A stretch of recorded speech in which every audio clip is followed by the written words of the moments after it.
8'e sağlık kaldığı yerden tüm hızıyla devam ediyor. Şimdiki misafirimiz aile danışmanı Belkıs Rüzgar Çelik. Hocam hoş geldiniz. Hoş bulduk. Teşekkür ediyorum. Sağ olun.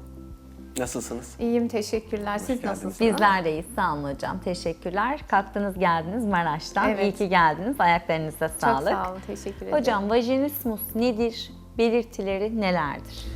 Vajinismus, vajinanın dış 1/3'lik kısmında bulunan pelvik taban kaslarının istemsiz olarak kasılması sonucu cinsel birlikteliğin gelişmemesi olayıdır. Genellikle ilk cinsel birliktelik deneyimi sırasında ortaya çıkar.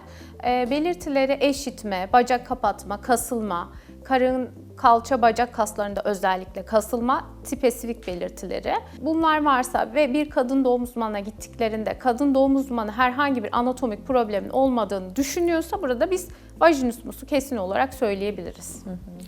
Neden görülür? Görülme nedenleri nedir yani?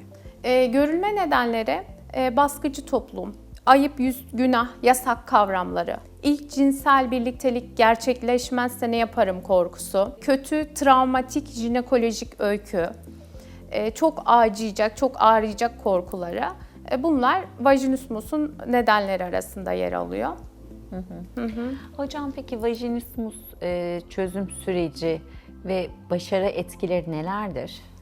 Vajinismusun çözüm sürecini ilk olarak burada eş desteği çok önemli. Eşin desteklemesi, motivasyon sağlaması, kişinin çabası. Bazı kadınlar önerileri dikkate alır, uygular, başarıya ulaşır kısa bir süre içerisinde. Bazı kadınlar önerileri ciddiye almaz ve zorlanır. İş koşulları, yaşam karmaşası bunlar olumsuz etkileyebilir. Fiziksel sağlık eğer bir problem varsa bu süreci olumsuz etkileyebilir. Danışmana güven burada çok önemli. Güven olduğu zaman daha hızlı bir iyileşme sağlanıyor. Bunlar diyebiliriz kısaca. Peki bu danışanlarınızın bu problemi çözmek ya da üstesinden gelmek için neler yapması lazım? İlk olarak bunu kabullenmesi gerekiyor. Burada bir problem vardır demesi gerekiyor. Vajinismus genellikle erteleme ve kaçma hastalığıdır. Kişiler burada sürekli bir erteleme ve kaçmaya girişir. Bu şekilde 20 yılını deviren danışanlarımız oldu. İlk olarak evet burada bir problem var ve ben bunu tek başıma çözemem. Hani genellikle kendi kendilerine çözebileceğine inanıyorlar ve sürekli erteleme, kaçma davranışı gelişiyor. Sonrasında bir kadın doğum uzmanına gidip herhangi bir anatomik ya da biyolojik bir problem olmadığını öğrenebilirler. Daha sonrasında da kendilerine iyi bir cinsel terapist, aile danışmanı bulup ya da psikolog, bu kişinin uzmanı, bu işle ilgilenen kişilerle birlikte rahatlıkla çözebilirler. Evet.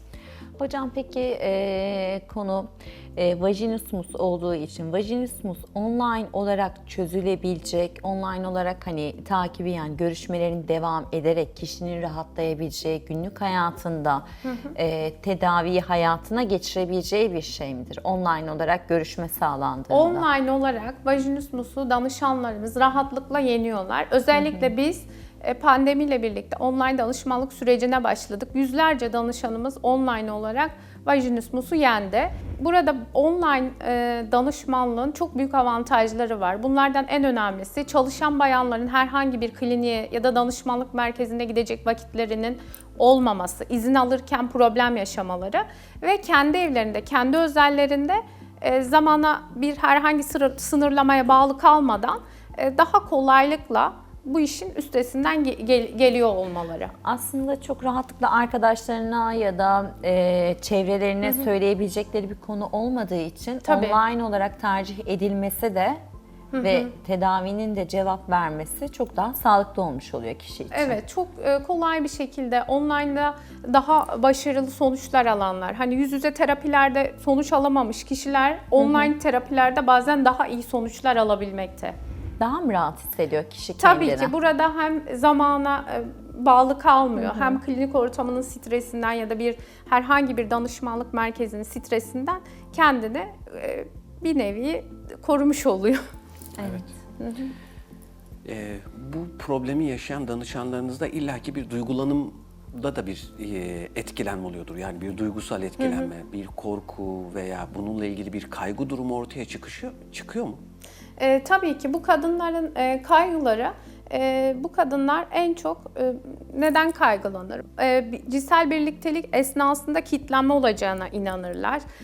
Ya da vajinalarının parçalanacağına, yırtılacağına çok büyük inançları var bu kadınların. Ama işte bunu okuyorlar. Diyorlar ki işte biz ya kanamazsa biz o zaman partnerimize ne deriz korkuları olabiliyor. Acı çekileceğine inanıyorlar. Çok büyük canlarının acıyacağına, hastanelik olacaklarına inançları çok fazla. Bu gibi nedenlerle bu kaygılarla vajinismus gelişiyor. Sonuçta anladığım kadarıyla aslında büyük oranda psikolojik bir Tabii, durum değil mi? aynen psikolojik. %90 psikolojik bir olaydır. %5 ile 10 arasında biyolojik ya da anatomik bir problem olabilir. Bunu kadın doğum uzmanına gidip muayene olduklarında kesin ve net olarak öğrenebilmekteler. Daha sonrasında da bu psikolojik olarak, psikolojik danışmanlık teknikleriyle kolaylıkla çözülebilmekte. Peki yaklaşık terapinin süresi veya seans sıklığı konusunda da isterseniz Tabii. izleyicilerimizi bilgilendirmiş olursunuz.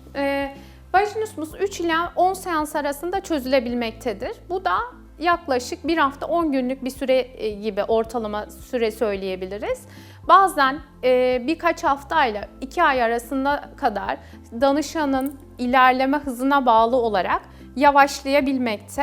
Bu durumda biz 2 ayın üzerine çıktığı zaman psikiyatri desteği ya da psikoterapi desteği de almaları gerektiğini söylüyoruz. Eğer 2 ayın üzerine de çıkarsa bu danışanda o zaman daha da ileri boyutta bir psikiyatri, psikoterapi teknik destekleri alabilirler.